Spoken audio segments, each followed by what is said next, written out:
फिर एक बार प्रभु यीशु मसीह के नाम से मैं पास्टर मनोज शाहू आपका स्वागत अभिनंदन करता हूं और मैं बहुत ही उत्साहित प्रोत्साहित हूं इस समय परमेश्वर की बातों को आपके साथ बांटने के लिए। प्रियो, आज भी हम एक बहुत अद्भुत विषय के बारे में सुनने पर है कि कैसे हम मसीह के देह को आशीषित कर सकते हैं। हालेलुया। या कैसे हम मसीह के देह को आशीषित कर सकते हैं। हमें जानना बहुत ज़रूरी है कि परमेश्वर का मकसद इस समय में हमारे लिए क्या है। काफ़ी बार विश्वासी लोग अपने मकसद को नहीं जानने के वजह से वो एक सभा से दूसरी सभा, एक चर्च से दूसरी चर्च घूमते रहते हैं।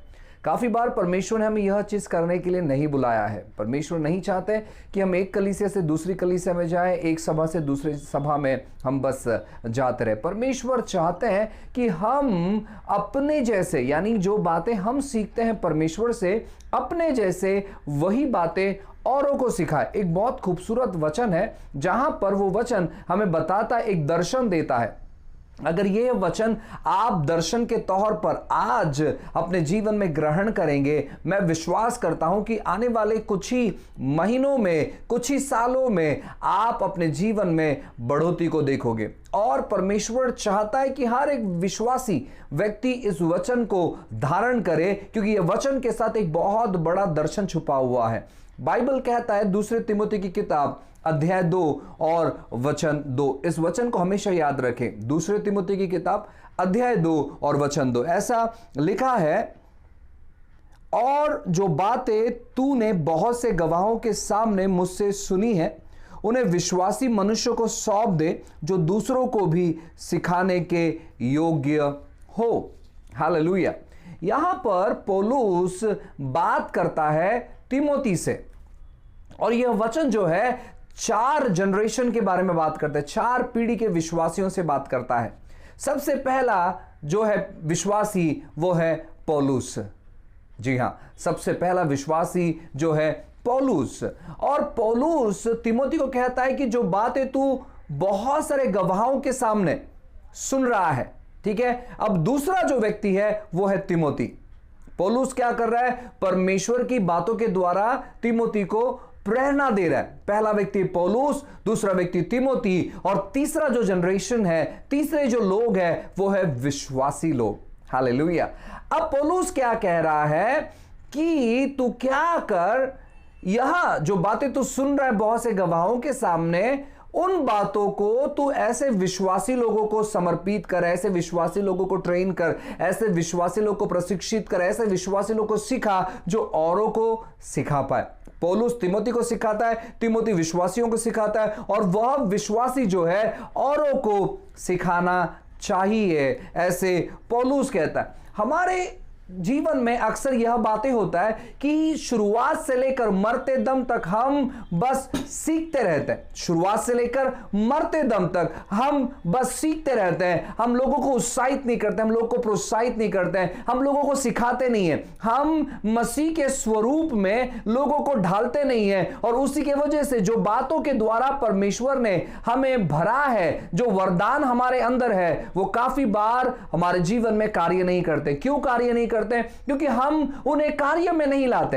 अगर परमेश्वर की बातों को हम औरों के जीवन में अगर पहुंचाते, तो शायद जो बातें परमेश्वर ने हमारे अंदर भरी है, उन बातों को हम अपने जीवन में अनुभव करने पाते। आज काफी सारी जो चीजें हैं वो हमारे जीवन में अटक गई है, क्योंकि हम बहुत सारी बातें परमेश्वर की लोगों तक नहीं लेकर जाते। हम सीमित अपने आप को कर देते हैं। हम अपने परिवार में ही यीशु मसीह पर विश्वास करते हैं, और जो लोग हमारे पास है, प्रियो, अगर आप एक पासबान है, अगर आप एक सेवक है, तो आपका मुख्य दर्शन होना चाहिए परमेश्वर ने जो लोग आपको दिए हुए हैं, उन लोगों को आप प्रशिक्षित करें परमेश्वर के रूप में, और वे लोग अनेक लोगों को प्रशिक्षित करना चाहिए। आज हम हर एक पास्टरों का दर्शन क्या है मालूम है? कि हमारे चर्च में बहुत सारे लोग आए और हमारे अंडर में रहे। बहुत अच्छी बात है, इसमें कोई गलत बात नहीं है, लेकिन अगर आप केवल अपने चर्च तक ही उन लोगों को रखते हैं, उन्हें भेजते नहीं है, तो आपका चर्च धीरे धीरे कर कर जो है वो कम हो जाएगा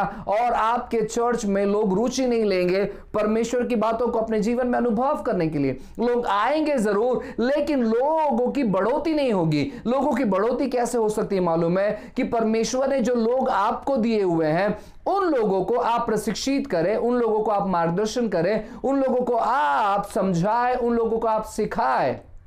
और आप क्या कर सकते हैं? आप उन लोगों में परिवर्तन देख सकते हैं, आप उन लोगों में मसीह के स्वभाव को तैयार कर सकते हैं और उन्हें बता सकते हैं कि जो बातें तुमने अब मुझसे सीखी है तुम क्या करो, तुम औरों को जाकर सिखाओ। आप केवल जो पास्टर्स हैं, जो अगुए हैं, जो लीडर्स हैं, जो सेवक है, आप केवल अपने फॉलोअर्स मत बनाएं, क्योंकि आपके फॉलोअर्स आप तक सीमित होते हैं। लेकिन जब आप यीशु मसीह के फॉलोअर्स उन्हें बनाते हैं, जब आप यीशु मसीह के अनुयायी उन्हें बनाते हैं, जब यीशु मसीह के चेले आप उन्हें बनाते हैं, तो यीशु मसीह उनका मार्गदर्शन करता है अपने दर्शन को इस पृथ्वी पर पूरा करने के लिए। यहां पर इस वचन में हमने पढ़ा कि पौलुस जो पहला जनरेशन है, पहली पीढ़ी है, वो अपनी दूसरी पीढ़ी से बात करता है। पौलुस की जो दूसरी पीढ़ी है वो तिमोथी है। और तिमोथी क्या करना चाहिए? जो विश्वास करने वाले व्यक्ति वहां पर लिखा गया है, तिमोथी उनको सिखाना चाहिए उन लोगों तक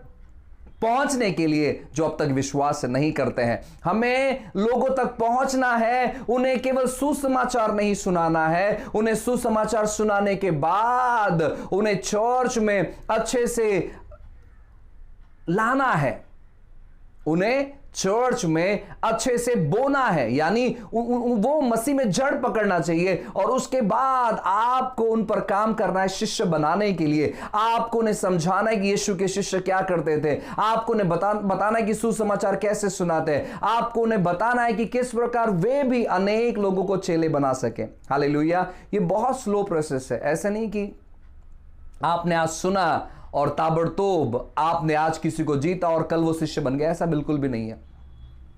उसे थोड़ा सा वक्त जरूर लगता है, लेकिन मैं आपसे कहना चाहता हूं ये प्रभावशाली है, ये प्रभावशाली है। आज हम काफ़ी बार बहुत सारी बातों को करते हैं, बहुत सारी सभाओं को करते हैं और वो सभा खत्म हो जाने के बाद लोग चले जाते हैं, लोग रुकते नहीं हैं।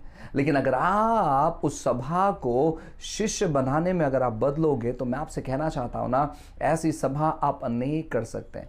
ये समय है जहां पर परमेश्वर अपने चेलों को दोबारा इकट्ठा कर रहा है, वापस एक बार अपने चेलों को तैयार कर रहा है। इस मूवमेंट को आप जाने ना दें, इस मूवमेंट को आप थामे रहें। परमेश्वर से प्रार्थना करें, प्रभु से मांगे कि प्रभु आप मेरा मार्गदर्शन करें कि मैं चेले कैसे तैयार करूं, और परमेश्वर आपसे बात करना शुरू करेंगे। मैं विश्वास करता हूं कि ये छोटा छोटा वीडियोस जो इन दिनों में हम बना रहे हैं, ये आपको आशीष पहुंचा रहे हैं। इसलिए मैं चाहूँगा कि आप हमारे चैनल को सब्सक्राइब करें, लाइक करें, शेयर करें अनेक लोगों के साथ, ताकि ये छोटी छोटी बातें जो कि बहुत बुनियादी और महत्वपूर्ण बातें हैं, जब ये लोगों के जीवन में जाएगा तो लोग इस संदेश के द्वारा, वीडियो के द्वारा आशीष पाएंगे। अगर आप आशीष आपने पाया है, परमेश्वर ने आपसे बातें की है, आप चेले तैयार करना अगर चालू कर दिए, तो कमेंट के जरिए आप हमारे साथ बातचीत कर सकते हैं। साथ ही साथ आपको किसी भी प्रकार की आत्मिक मदद की ज़रूरत है, आप हमसे संपर्क कर सकते हैं। God bless you. आइए हम प्रार्थना करेंगे।